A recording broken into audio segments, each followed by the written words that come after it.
Think about it, what you say, pal. Think about it, what you say. What? Who was the greatest fighter that ever lived? Me.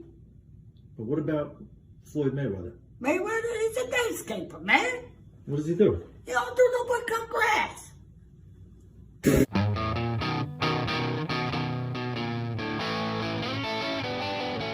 Hello and welcome to Here's the Pitch. It's sponsored by Masses Restaurants in St. Louis, 5 locations. STLmasses.com is their website. Jack, the owner, had lunch with him a couple weeks ago, and he said, need workers, need people to come work. So if you're looking for work, Masses is paying. I know Jack is just taking money out of his pocket and just throwing it around. So if you're looking for work, go to Masses, STLmasses.com. They're a St. Louis-based restaurant, but you can just come in on the weekends and work there. Again, always comment, like, and subscribe to this channel because there's new content coming. I'm going back to what has worked in the past, and I'm bringing in some of your favorites, names.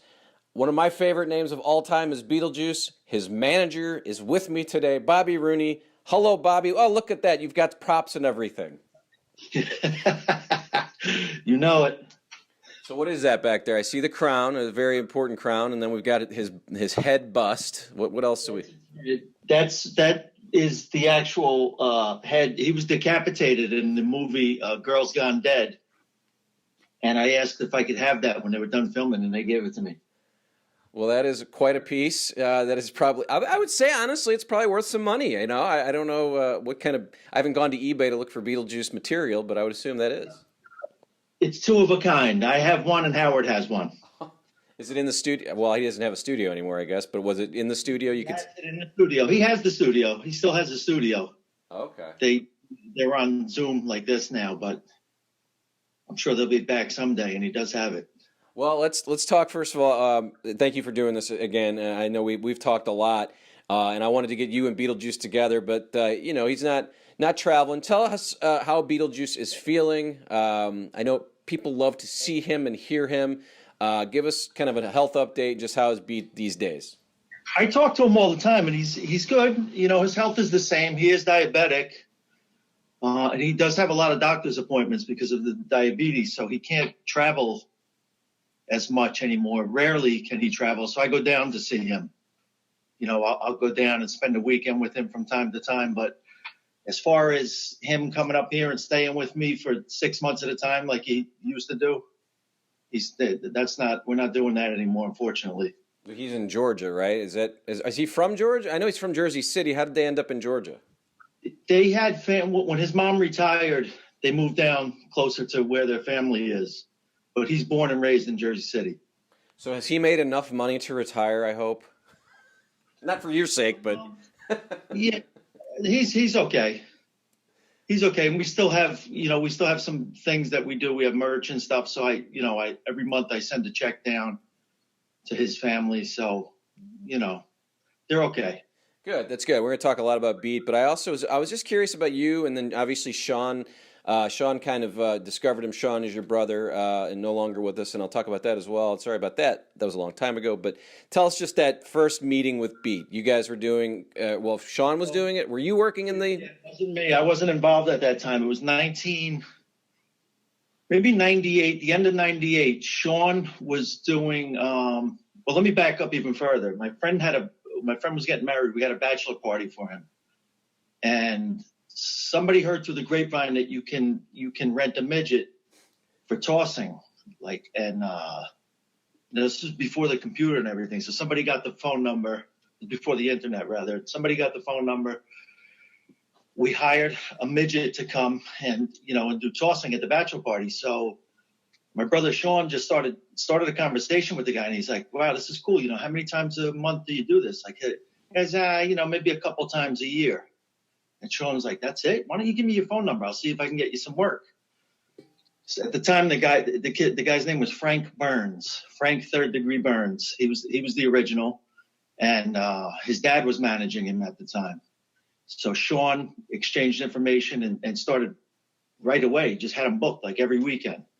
So one time they were doing a bachelor party in Manhattan in the city, and the show went on till say 3 a.m. So then they have a blow up mattress and everything. They went to the Stern studio when it was on 47th Street, 47th Street, and Sean blew up the mattress out in front of the studio and started tossing Frankie onto the mattress. Gary dell'Abate, Baba Booey, sees him out there and tells Howard. In the middle of the show live, he says, Howard, my brother was 6'8". He goes, there's a giant out there tossing a midget onto this mattress. And Howard says, what are you waiting for? Go get him.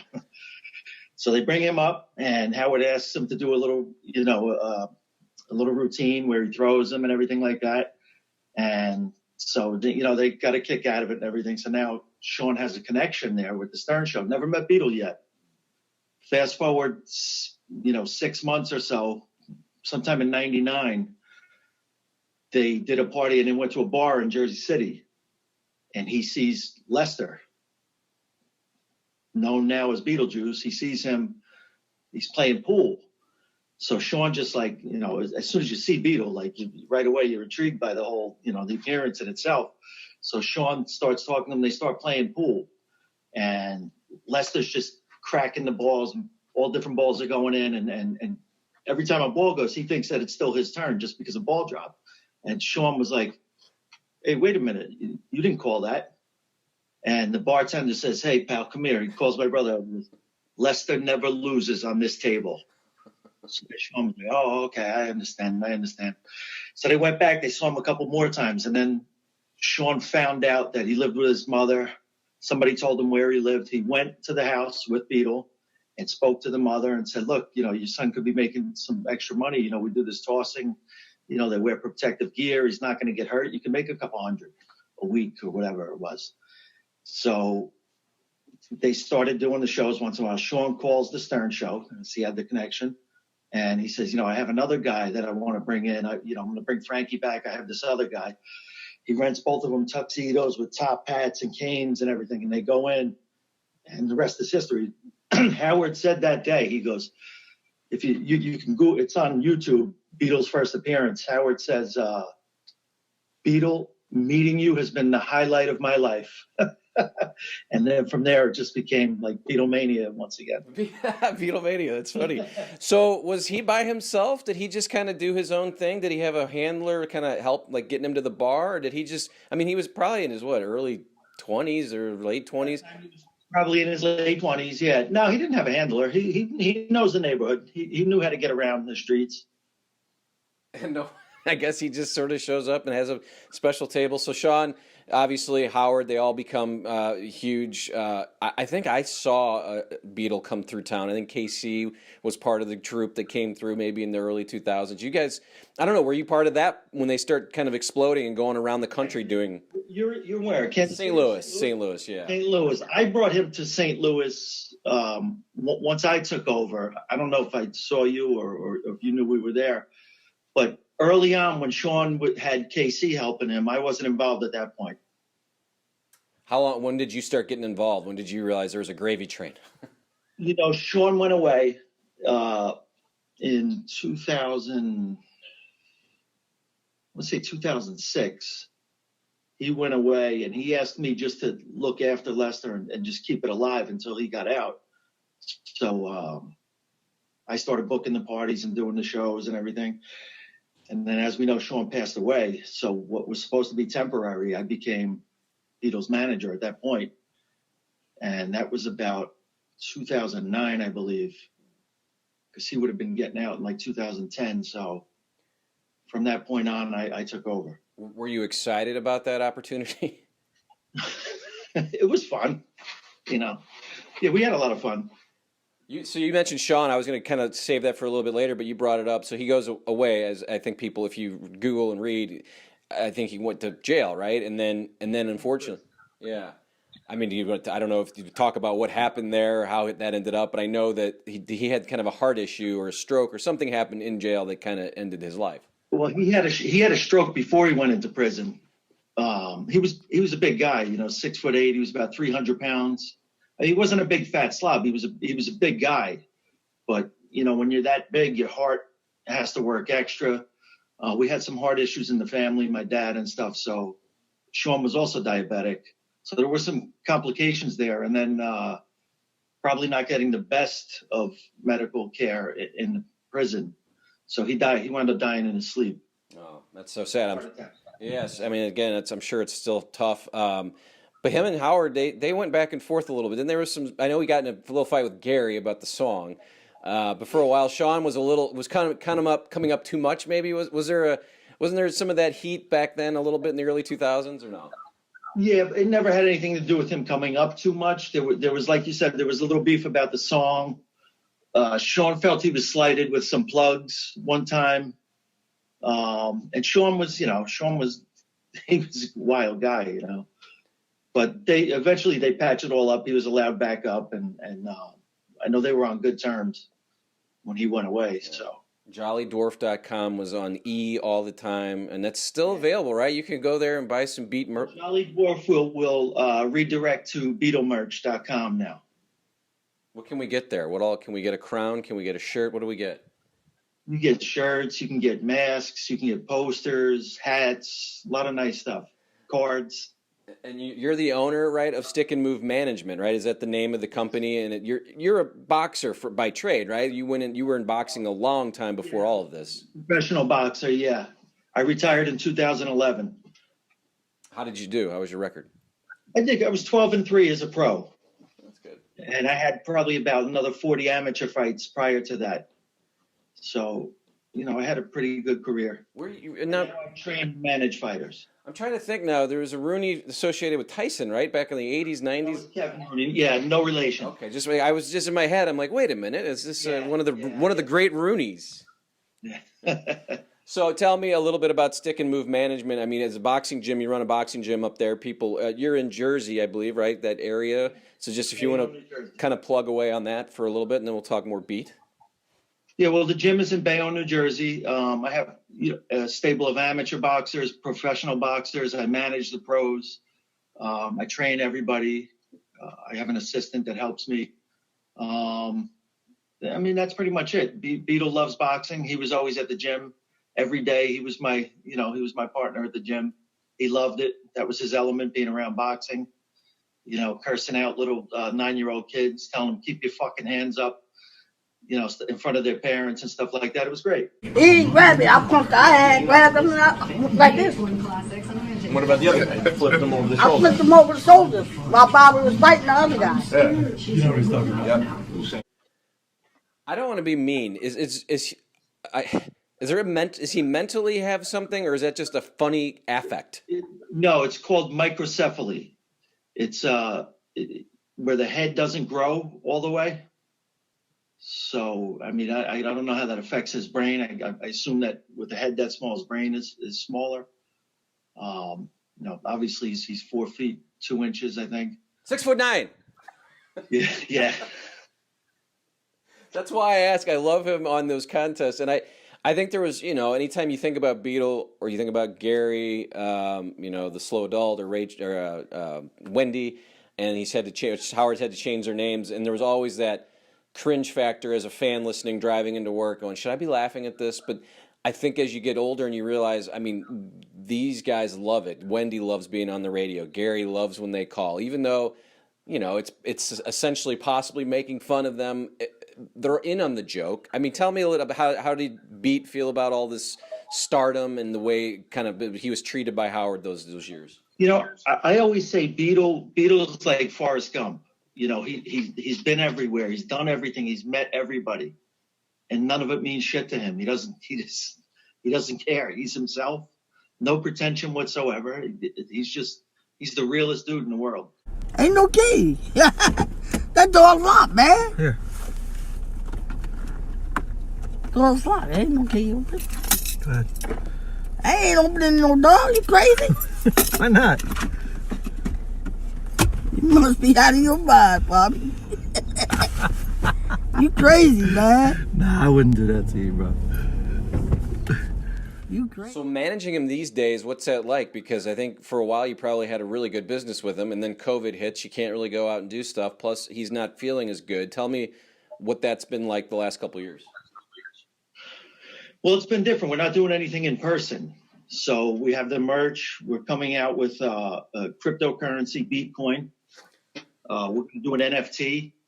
So it's kind of stuff like that where I may have to go down and see him for like photo shoot, maybe some signatures and stuff like that. But no longer are we on the bachelor party scene. club appearances and stuff like that. We're not doing anything in person anymore. Do you think he'll ever get? Not because of COVID, but because he lives down in Georgia. So just logistically, it's just tough for me to fly down and get him. And I was going to say, is this sort of that portion of his life over, do you think, because of the distance? Or do you think there's ever a chance people will be able to get to see him in person again? Because I think people love to see Pete. Yeah, I'm hoping that things change for the better at some point, but it's hard to say. Just give me some of your favorite stories of being around Beat. I mean, you probably have a million. I mean, can you, when someone says to you, Bobby, give me something funny, I mean, or is it just nonstop hilarity? It's nonstop, but there are a few things that come to mind. I mean, I could tell you this. Being with Beetle is human antidepressant. You cannot have a bad day with that man sitting shotgun in your car, walking down the block with him. You can't have a bad day. Your world could be crumbling around you, and he'll say something that just, you can't even believe it, the shit that comes out of his mouth. One story this is a short, quick one. You know how you have those vendors like that come around, they'll sell like DVDs back in the day or stuff like that. We were at a dealership, at a car dealership, and a guy came in with a little cart and he's selling DVD movies. And I knew Beetle had a couple bucks in his pocket, so I see him over and he's talking to the guy, and the guy's putting all the movies out. Beetle's looking through them, looking at the covers and the pictures and stuff. And then I go back to what I'm doing, and a few minutes later he comes over to me, and he has two movies in his hand. And I said, "Oh, what'd you get?" And he had, the movie Lean On Me? Mm-hmm. He had two of them. He had two Lean On Me DVDs. And I said, "Oh," I said, "what are you doing?" I said, you bought two of the same movie." He says, "I know, I'm gonna watch it twice." Well, I mean, yeah, go ahead. No, I was just gonna say, just little things like that. He used to kill me with that stuff. And that is what's so hilarious. If you go back and watch any YouTube, he's so quick. Yeah, it's the confidence that he has, because you could say like there's other people that are impaired and stuff like that. Well, number one, it's his look. He's got a unique look right off the bat, but just the things that the confidence. He'll pass a lie detector on every story he tells. He's so confident in everything that he says. It's amazing. And he was like that from the first time we ever saw him on Stern. So this was something he grew up with. Hey, Grady, you see that big dummy over there? How about Lamont? Ah, shut up, Lamont. You big dummy. Yeah. What do you guys? I mean, I know Howard has sort of changed the way his show is a little bit. Do you keep in contact with Howard at all? Is Beetle get chances to come on? The last time I went down to Georgia, we called. It was over the weekend, so Howard wasn't in the studio. So we called and left a message, and Howard played it online. But I talked to a lot of the other, like Will, Sal the stockbroker, Richard, Ronnie. I speak to all those guys all the time, and they always ask about Beetle. About his and stuff like that. Yeah, and you sort of are you managing still the Sal? Richard bachelor party experience? Is that? I'm not their official manager, but I work as a booking agent for them. So like bachelor parties and stuff, birthday parties, you could go to stickandmove.com, stickandmovemanagement.com rather. What are they doing? What are they doing? And they're not doing any weird stuff with their pants down and stuff, are they? No. Like they'll just do like meet and greets, photo ops, phone call. They'll come to a bachelor party and make phone calls. They're great. They're really, Richard and Sal are great together. It is amazing. Those guys sort of went from being fans to now, like literally, you booked them for your bachelor party. And as I thought about it, I'm like, that's ridiculous. And I'm like, that'd be kind of funny having those guys there doing their wild, stupid stuff. Yeah. They have a lot of fans. Just with the phone calls they do. The prank phone calls are incredible. How often did you go into the Stern Show during your time? How many trips have you made into the Stern Show? Oh, probably 15 or so. Was it always cool? I was going to say, was it always cool for you to walk through those halls and be part of that and be in that area? Oh, yeah. It was a lot of fun. And you'd see people there. The first time I was there, the first time that I brought him in, we were in the green room, and there was a bunch of Englishmen in there, and I didn't know who they were, and they were like, "Oh, for fuck's sake, Beetlejuice," and all this, and "Oh, hey, come here, Beetle, let me take a picture photo," and then Howard, I guess, brought them in, and I said to Gary or whoever was in the green room, I said, "Who the hell was that?" He said, "What? That's Duran Duran." I had no idea. I thought they were just like some English comedians or something. I was gonna say Paul McCartney was in that day, and he was really excited to meet Beetlejuice. Who has been? I mean, do you have to probably deal with people that are like, "Hey, I want to meet Beetlejuice." Is there some famous names of people who have kind of contacted you saying, "Listen, I need a special picture with Beetlejuice"? Does that happen a lot for you? There's been so many times that stuff like that has happened. Not a picture, but a birthday party or. Just people that just say they love, like rappers and stuff, will inbox me on Twitter or Instagram. Floyd Mayweather loves them. Snoop Dogg. I mean, I sent Snoop Dogg a mask, a Beetlejuice mask. He made a video of himself with the mask on. People just love him. They really, really do. Everybody loves him. There's old clips on YouTube of like Gilbert Gottfried trying to talk to him, and he just completely disses him. David Spade, just a ton of stuff, man. So, and he gets how like incredibly famous and popular he is, I assume. I mean, does he understand the fame that he? I would say no. And that's why I compare him to Forrest Gump, because he just doesn't. I mean, he knows, like when we do a club appearance or something, and he has to come out. He knows when to turn it on. I guess he knows why he's there. But just like when people are coming up to him with cameras every 5 minutes at an airport or something, like he just thinks they're breaking balls. And sometimes he just wants nothing to do with it.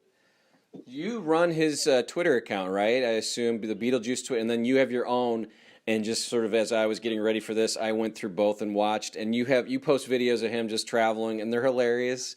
It's really good that you get, and then what? People ask questions, you feed it to him, and then you write exactly how you think he would spell them. So when I do the Q&As, I'll have him on the phone, and I'll just ask him, like, "Hey, Pete, this guy wants to know what's your favorite kind of hot dog or whatever." And whatever he says, I type it out exactly the way he says it. I sound it out the way he says it. You should let him type it out himself, see what that looks like. Yeah, right. I was just when we were talking about his popularity, to me it's crazy too. I have a 13-year-old stepson, and his screensaver on his phone is Beetlejuice, and I go, well, how'd you even? He's never heard the Stern Show. I mean, that to me is what when it clicked to me, I'm like, my God, this guy is bigger than Stern, bigger than you just told me the Snoops. That is the craziest thing. Are you amazed at that continue? Yeah, my brother discovered a diamond in the rough, right there in Jersey City, where everybody knew him. For 28 years or whatever it was, my brother met him in 5 minutes. He decided he was going to make him a star, and he did.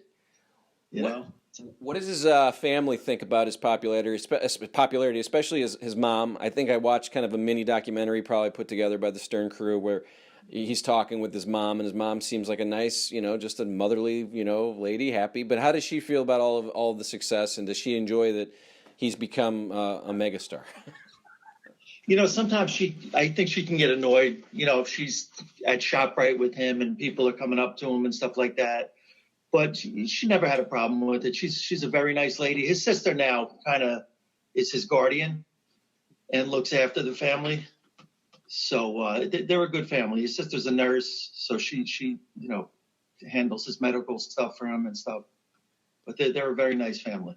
Yeah, and I want to go back to the Stern thing because, again, I said that possibly people thought that he was being exploited, but with Beetle, I don't see that at all. I mean, I think he enjoys this. Was there any thought of when you guys had him early on, did you go, oh, this is kind of weird, you're exploiting, a guy, a little Beetlejuice guy, or did you think this is exactly what he wants, he's enjoying it? How did that work? I mean, he was in Jersey City, he was being made fun of by people in his neighborhood his whole life. They talk about that. His family talks about it. Why not get paid? We always made sure that he maintained his dignity. There was nothing Nobody took advantage of him in any way. You know, he was always taken care of. I don't feel that exploitation is the last thing I would think of. Yeah. You know, I think meeting my brother and the way it all evolved, I think helped him.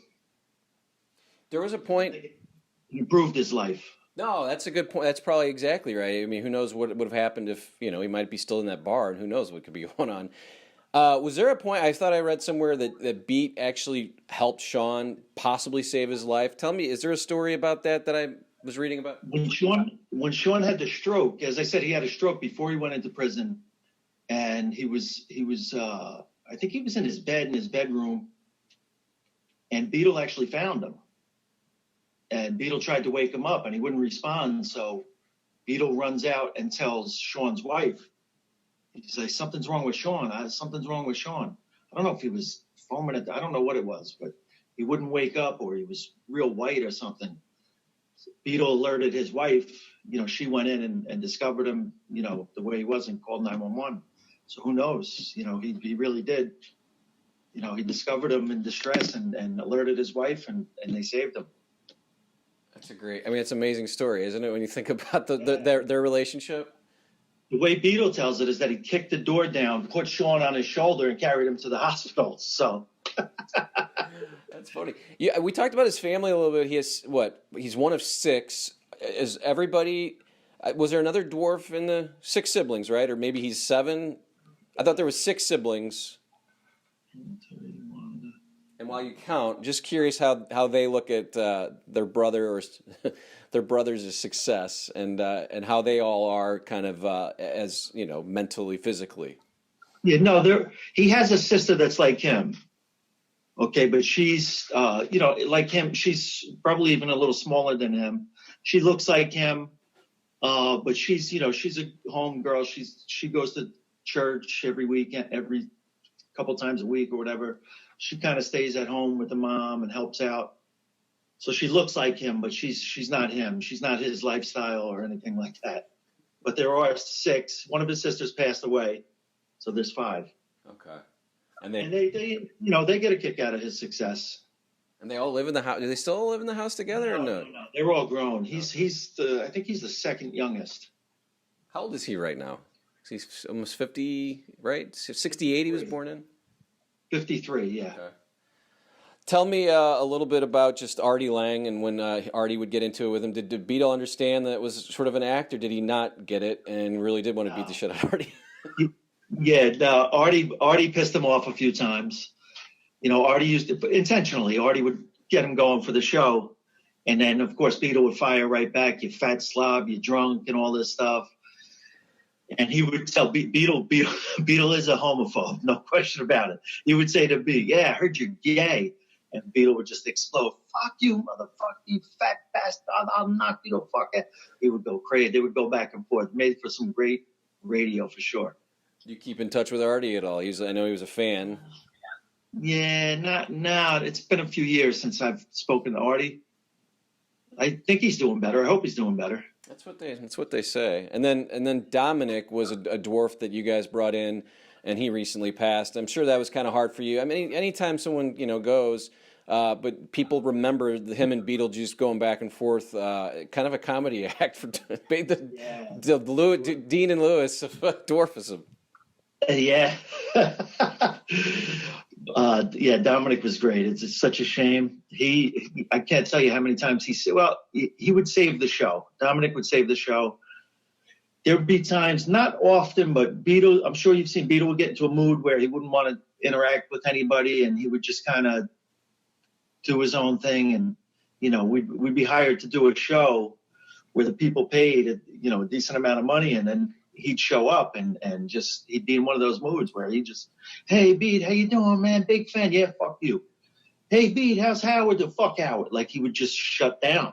Yeah, and this is not what they paid for. They want the Beetle that's going crazy, you know, threatening people and making fun of everybody and everything.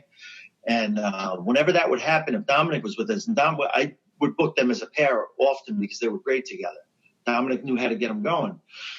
So in a case like that, Dominic would steal the show. He would really, not only steal the show, save the show, I should say, because he would just turn it on, and he would either know how to get Beetle going eventually, or he would just take it on himself. And Dominic was an entertaining guy. He really was. So has Beat learned how to spell red yet? Is he still working on that? I think he's still working on it. He's got the first 2 letters now, I think. Now, that's not an act, though, right? That is him just... No. Well, if you listen to it, he almost spells his name. So he said spell red. He said I think he said Lster. So he almost spelled his own name, which is, in school, that's probably what he learned, was how to spell his name. Did him and Hank the Angry Dwarf ever get cross paths? Because I know Hank died around 2001, but that's right. Well, they did the spelling bee together, I think, or something. Yeah. There was some great footage of them fighting in the hallway and stuff. And Howard's orchestrating this all. It's just laughing. Yeah. It really was, to me, like the kind of the prime time of the show, because you bring in Artie at that point. You've got Hank, you got Beetle. Wendy starts calling Gary. The Whack Pack is really starting to form in a way. It was quite fun times. I assume for you. I mean, you weren't there at that point, but kind of just looking at the serious time. I mean, you have to enjoy. I mean, all those times going in that show and just being part of that. It was always a great thrill going there. It's Bobby Rooney of Stick and Move Management. He's Beetlejuice's manager. I've been hounding him to come on, and with Beetle, and hopefully one day we'll get Beetle on here. Anything else you want to add? Anything else you want to promote? I think we went through your Twitter. We talked about everything. Anything else you want to say about Beat or what's going on with you? Well, I just follow Beetlejuice on Twitter and Instagram at BeetlePimp. So BeetlePimp. If you want to buy some merchandise, BeetleMerch.com. My website is stickandmovemanagement.com, spelled out. And my Instagram, I believe, is Bobby Rooney 175. You need a link tree or something. You got a lot of stuff going on there. Yeah, I know. Well, this was fun. Like I said, I appreciate it. I know people love to hear about Beetlejuice. I'm a fan. My 13-year-old stepson's a fan. I think my grandmother's a fan. I mean, Snoop Dogg's a fan. So we got everybody covered. But Bobby, I thank you very much, and I'm sure we'll talk again soon. Bobby, I thank you for watching. Here's the Pitch. It's sponsored again by Masses Restaurants in St. Louis, 5 locations, stlmasses.com. Make sure you subscribe, like, and comment because you'll see notifications of when new interviews are coming here throughout the end of the year and into next year. Thanks for watching. See you next time.